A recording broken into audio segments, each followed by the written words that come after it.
Australian actress Margot Robbie, 27, wants her latest movie to start an important conversation about domestic violence. At first glance, it may not be what many were expecting from the movie, which sees her tackle the role of Tonya Harding, an American figure skating champ who was banned from the sport after she organized a vicious attack on fellow skater Nancy Kerrigan. But as well as focusing on the bitter rivalry between the pair, the film also explores the volatile relationship between Tonya and her then-husband, Jeff Gillooly, who hired the attacker who attempted to shatter Kerrigan's kneecap.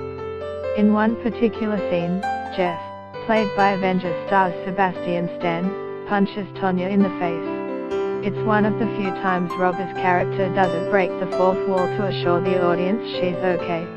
There was a particularly bad, abusive moment the audience had such a vocal reaction to, and I thought, wow, there's no way they'll ever forgive Jeff after this moment, Margot Robbie said, Entertainment Weekly reports.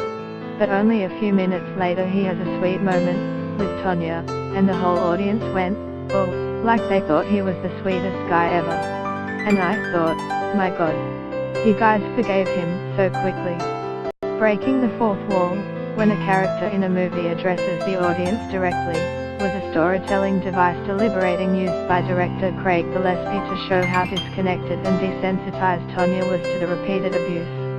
It's also a glimpse into the vicious cycle of what an abusive relationship is like, whereby it does become routine and you do become desensitized to it, Robbie said. From an outside perspective, people would think, why does someone still stay in an abusive relationship? Why do they still go back to that person? But using these devices throughout the film, I think it shows how this cycle can keep going. The Aussie star, who also served as a producer on the film, has been nominated for the Best Actress in a Motion Picture, Musical or Comedy, Golden Globe thanks to the role. The film is also nominated in the Best Supporting Actress and Best Motion Picture, Musical or Comedy, categories. Tonya will released in Australian cinemas from January the 25th, 2018. Want more entertainment news? Listen to the latest episode of Mama Mia's TV and Entertainment Podcast, The Binge.